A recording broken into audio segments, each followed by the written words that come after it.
What's going on, guys? Welcome back to my channel. I am here with a 4K review of Smile 2 from Paramount. Paramount sent over an early 4K copy so I could check it out and talk about it with you guys. But before I do that, I would like to touch on the details of the physical media in case you guys are interested in picking this up. So as far as the official release date for Smile 2, it will be available next Tuesday, which is January 21st. And as far as the buying options, you have two different buying options. Option number one, obviously, is right here in my hand. This is the creepy and unnerving 4K Steelbook. So there is the front, and there is the back. And then there's also the 4K slipcover as well, with the star of the movie, Naomi Scott, right on the cover. And it has the big, gigantic red smile right across her face. Now, if you only own a Blu-ray player, no worries. There is no standalone Blu-ray for Smile 2, but in case you do want to pick it up, both the Steelbook and the slipcover option have a Blu-ray inside. So whichever one you choose to go with, you'll get a 4K and a Blu-ray. So now let's talk about the movie itself. So last night I popped in the 4K for Smile 2, and this was actually a rewatch for me because I did watch Smile 2 on Paramount Plus when it debuted over there. And I have to say, with the 4K, there were moments where I did see improvement with that 4K transfer. But as far as the movie as a whole, if I enjoyed the movie, I did, especially on a rewatch. And I really enjoy the Smile films. The first movie, I didn't really know what I was going to be in for. I think a lot of us kind of felt that way.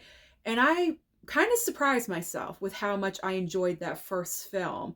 And with Smile 2, it pretty much is the same basic concept and idea. We are following along with this woman who is now cursed with this demonic entity, and is she going to get out of it? Is she not? That's the question. But what is different with Smile 2 from the first movie? Because the first film, we're following a woman, normal life, normal job, just living day to day. But in Smile 2, we are following a celebrity.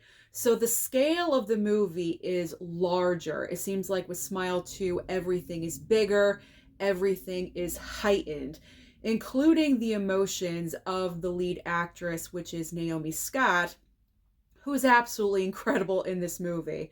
Hands down, she gives like one of the best horror performances from last year. I would put her in like top five horror performances from last year, no doubt in my mind. Her range of emotion in Smile 2 is insanely crazy in a great way. She's stressed out because as a celebrity, she's kind of relaunching her career because a year prior, she was in a very horrific car accident, fueled by drugs and alcohol. She really went through something extremely traumatic. She lost someone that she cared about.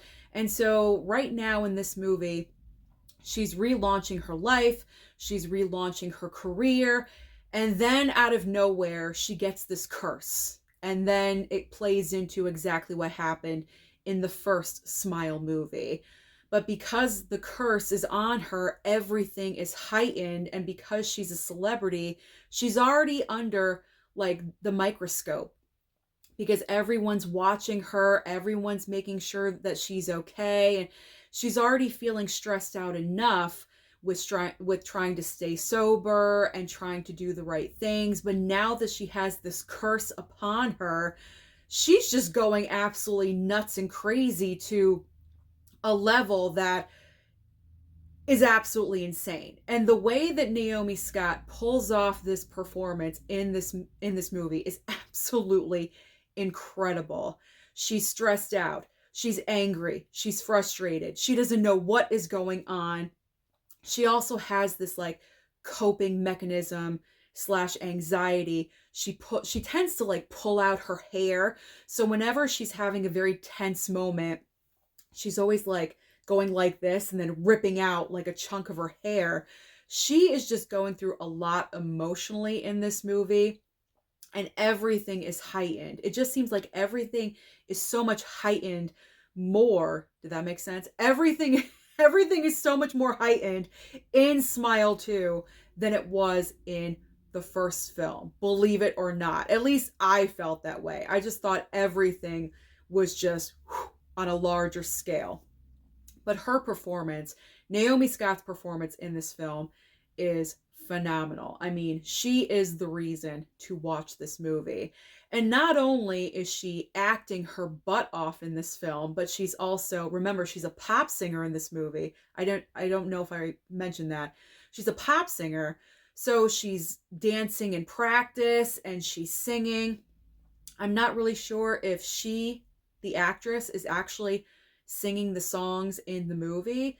I wouldn't be surprised if she did, because she was in Aladdin and she did, I'm assuming she sang in that movie. So she does have the skill to sing. So I'm not really sure if she sang for this movie, but this film just really showcases Naomi Scott as an actress and as a talent. She's absolutely incredible, and she needs to work more. I'm not really understanding why she doesn't really work more. I've seen her in, like, sporadic projects here and there, but nothing really consistent. So hopefully with Smile 2, it's kind of going to catapult her just a little bit further in her acting career, because she's incredible. Absolutely, absolutely incredible. So when it comes to Smile 2, really, really enjoyed this movie. Like I said, I kind of knew I was going to, because I really enjoyed the first film. It surprised me. And then we have Smile 2, and I just love the more grandiose scale of the entire film. Now, there is something I do want to comment on. Not necessarily a negative, but just saying where I want the future of this franchise to go. Because I can pretty much guarantee they're going to make another Smile movie. I'm sure Smile 3 is on the horizon. So hopefully when we go further with these movies, we kind of start answering questions.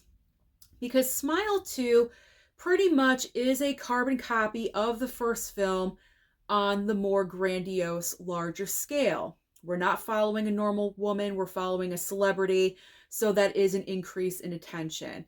But now with Smile 3 going forward, I would love for the creative team, the writer, director, to explore the history of the demon, the origin, the why. Like, why is this happening?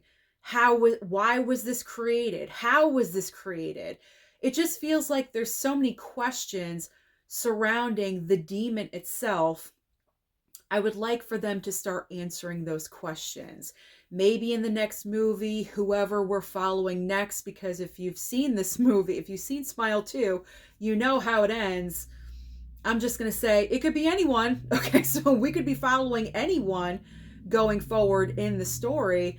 So I'm hoping that whoever we're following next kind of wants to go deeper and get some answers to these questions. What is this? Why is this happening?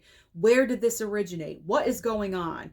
We need that. We need some questions answered. So that is my only, like, negative, I guess, but not really a negative. Just wanting more in the future. That is it. So overall, I loved Smile 2. I thought it was great. It's a solid horror film. Definitely one of the better horror films from last year. So this is a high recommendation from me to you. You definitely should pick this up. And as far as the 4K transfer goes, definitely solid. Solid, consistent all the way through. There's one moment in the movie where Naomi Scott's character is dancing on stage in a practice. It's all like red in the background. She's wearing a red outfit and it really pops. It looks great. So high recommendation. Definitely pick up Smile 2. So comment down below and let me know if you have seen this movie. Don't forget to like and subscribe before you leave, and I'll see you next time.